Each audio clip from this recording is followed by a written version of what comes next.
कृषि उपकरणों पर घटा जीएसटी, किसानों के लिए वरदान, शिवराज सिंह चौहान। केंद्रीय मंत्री शिवराज सिंह चौहान ने शनिवार को केंद्र सरकार द्वारा जीएसटी में किए गए हालिया सुधारों की सराहना करते हुए कहा कि ये बदलाव देश के किसानों के लिए बेहद फायदेमंद साबित होंगे। उन्होंने कहा कि प्रधानमंत्री नरेंद्र मोदी ने लाल किले की प्राचीर से घोषणा की थी कि जीएसटी में नेक्स्ट जनरेशन रिफॉर्म्स लाए जाएंगे, जिससे आम जनता को राहत मिलेगी। एक किसान और कृषि मंत्री होने के नाते मैं प्रधानमंत्री का धन्यवाद करता हूं। शिवराज ने आगे कहा कि सरकार का स्पष्ट लक्ष्य है खेती की लागत घटाना और उत्पादन बढ़ाना। उन्होंने बताया कि ट्रैक्टर, हार्वेस्टर और अन्य कृषि उपकरणों पर जीएसटी दर को घटाकर 5% तक कर दिया गया है, जिससे किसानों पर आर्थिक बोझ कम होगा। ये फैसले किसानों के लिए किसी वरदान से कम नहीं है, चौहान ने कहा।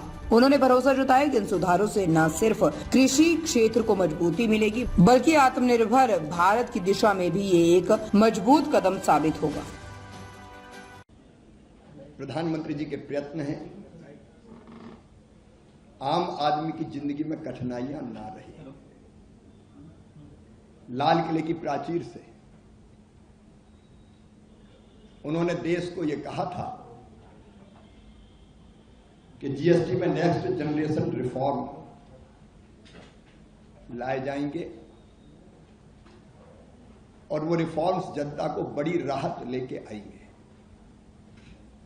एक किसान के नाते और कृषि मंत्री के नाते मैं प्रधानमंत्री श्रीमान नरेंद्र मोदी जी को धन्यवाद देता हूं, आभार प्रकट करता हूं। हमारा संकल्प है खेती में उत्पादन की लागत घटाना और उत्पादन बढ़ाना। उत्पादन बढ़ेगा और लागत घटेगी तो किसान का खेती में प्रॉफिट बढ़ेगा।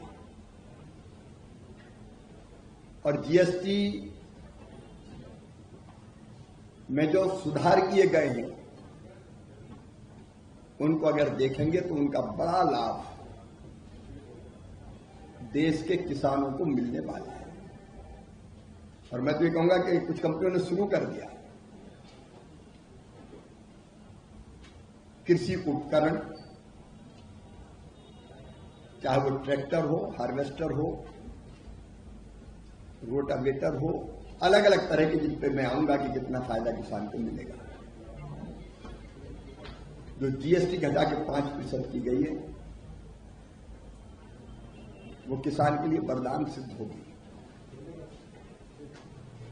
हमारे देश के किसानों की जोत का आकार छोटा है, लैंड होल्डिंग कम है, और इसलिए हम कोशिश कर रहे हैं इंटीग्रेटेड फार्मिंग की। मतलब खेती के साथ किसान खेती से जुड़े एलाइड सेक्टर के बाकी काम भी कुछ ना कुछ करें, जैसे पशुपालन, मछली पालन, मधुमक्खी पालन, कृषि वानिकी, भेड़ बकरी पालन, पोल्ट्री फार्म। अगर ओवरऑल आप देखेंगे तो इस पूरे sector agriculture and allied sector, क्योंकि कृषि और पशुपालन तो दोनों एक दूसरे के पूरक है, उस पर भी जीएसटी में जो छूट दी गई है वो भी हमारे खेती और किसानों के लिए